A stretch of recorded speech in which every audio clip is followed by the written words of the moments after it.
কি চাই এখানে তোমার? আমরা কি একটু শান্তিতে কথা বলতে পারবো না?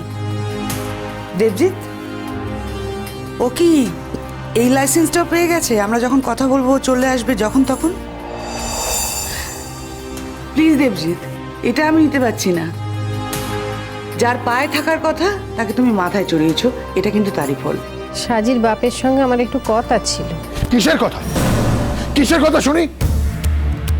তোমার আমার কোনো কথা হতে পারে না। ওই দিন আমার বাবার কথা ভেবে তোমাকে আটকেছিলাম, আর আজই ছুটে এলে আমার সাথে কথা বলতে। যে পুরুষ মানুষ তোমাকে পাত্তা দেয় না, তোমার দিকে তাকায়ও না, তার কাছে হ্যাংলার মতো বারবার ছুটে আসতে তোমার লজ্জা করে না? কোন ক্লাসের মেয়ে তুমি? কোন ক্লাসের? বারবার নিজেকে আমার কাছে বিক্রি করতে চাও। মুখ সামলে কথা বলো সাজির বাপ। কোন বংশের মেয়ে আমি সেটা তুমি খুব ভালো করেই জানো, আর কোন বংশের বউ আমি তোমার থেকে ভালো কেউ জানে না। এই কথাখানা বলে তুমি শুধু আমাকে অপমান করছো নি, আমার বাপ মাকেও অপমান করছো, আর তোমার বাপ মাকেও অপমান করছো। আমার বাপ মাকে অপমান করার হক হয়তো তোমার আছে, কিন্তু নিজের বাপ মাকে তো অপমান করার হক তোমার নেই কো। তাদের সম্মানের কথাটা ভেবে মুখটা সামলে একটু কথাগুলো বলো। ও এখন এখানে কেন এসছে? কি চাই? এক্ষুনি চলে যেতে বলো, নাহলে এই মুহূর্তে আমি চলে যাবো দেবজিৎ, এই মুহূর্তে। কি হলো? হা কারো তাকিয়ে আছো কেন? কি দেখছো? দাঁড়িয়ে রইলে কেন? যাও এখান থেকে। জানো না, যখন স্বামী স্ত্রী কথা বলে সেখানে পারমিশন ছাড়া কারোর আসতে নেই। এই সহবতটুকু জানো না? শেখনি? কি করে শিখবো বলো দিগনি সাজির বাপ? আমি তো আমার স্বামীর সঙ্গে কথা বলতে এসেছি। আমি আশা করব ছুটকি এখান থেকে চলে যাক। সাজির বাবা, স্বামী স্ত্রী একসঙ্গে থাকলে যে মাঝখানে কাউকে কথা কইতে নেই কো, সেটা তাহলে তুমি স্বীকার করলে বলো? এতেই আমার শান্তি। কি? তুমি এই কথাখানেই বললে কি না, তাই তোমার কথাখানেই তোমাকে ফেরত দিল, যে স্বামী স্ত্রীর মধ্যে কাউকে ঢুকতে নেই। আমার বেলায় তো আর তেমনটি হয়নি। যাক, পুরনো কাসুন্দি ঘাটবো বলে আজকে আসেনি গো। একটা কথা ছিল সাজির বাপ,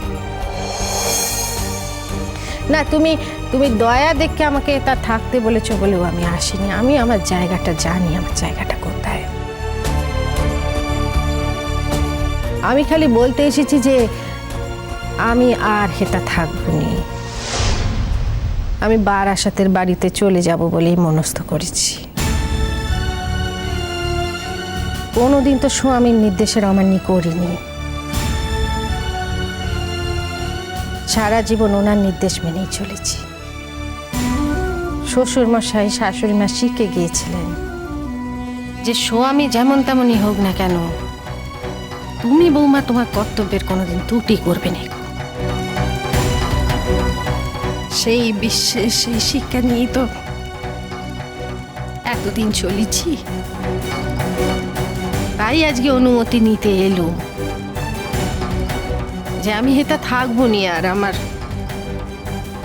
আমার সংসারের থেকে মনখানা উঠে গেছে। এতে তোমারও ভালো হলো সাজির বাপ, এই ব্যবস্থাখানেই ভালো হইতে তোমার বাপ মায়ের প্রতিও তোমার কর্তব্য করা হলো, তুমিও ঘাড় ধাক্কা দিয়ে আমাকে ঘর থেকে দূর করে দিলে নে, আর আমারও শ্বশুর বাড়িতেই থাকা হলো, তাই না? খালি এক বাড়ি থেকে আরেক বাড়িতে আমি যাব, এই ব্যবস্থাখানেই ভালো। এককাল ছুটকি আমার জন্য অনেক অশান্তি ভোগ করেছে।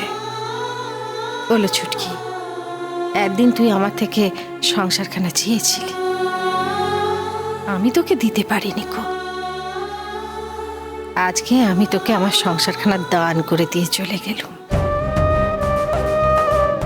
তোদের স্বামী স্ত্রীর কথার মধ্যে আমি কোনো ব্যাঘাত ঘটাতে আসিনি। আমি শুধু আমার কথাখানা কইতে এখানে এসেছিল, বুঝলি? সাজির বাপ, অবিলম্বে তুমি এই ব্যবস্থাখানা করো। অগত্যা আমার নিজের ব্যবস্থা আমাকে নিজেকেই করে নিতে হবে। খোলা পাতা মোড়া ছায়ার দূর, উঠোনের কোণে ছড়ানো সুদূর। এই মেঘ আসে, এই সরে যায়, উঠোনের কোণে একা বসে ঠায়। কি দেখে পুণ্য, আসছি। কি জানে পুকুর। আসছি মানে? এখনই চলে যাচ্ছি নিকু। নিজে নিজেই যদি চলে যাওয়ার হতো তাহলে তার অনুমতি নিতে আসতো না। ওই যে বললুম, ছোটবেলা থেকে শিক্ষে পেয়েছি যে বিয়ে হলো গিয়ে জন্ম জন্মান্তরের বন্ধন। এত অপমান, এত কিছুর পরেও সেই বিশ্বাসটাকে আঁকড়েই তো হেতা পড়েছিল। সেই জন্যই অনুমতি নিতে এলুম, বলতে এলুম যে এই সংসারের প্রতি সমস্ত মোহ মায়া সব আমার কেটে গেছে।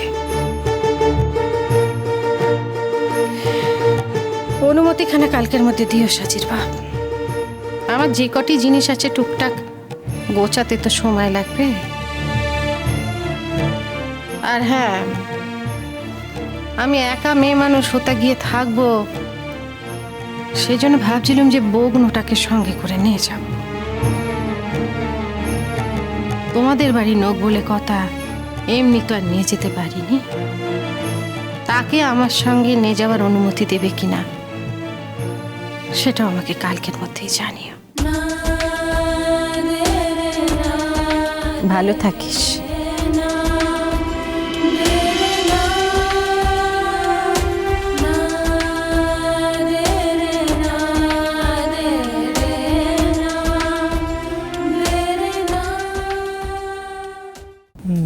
ঘুরে ঘুরে বেড়ানি কো ছোট মামি, ওই বড় মামি জামা কাপড়গুলো একটু লন্ড্রির দিতে গেছিলাম। একটা চলবে না, দাঁত কটা ভেঙে দেবো আমি তোমার। কে শিখিয়েছে ছোট মামি বড় মামি সব বলতে? কে শিখিয়েছে বলো?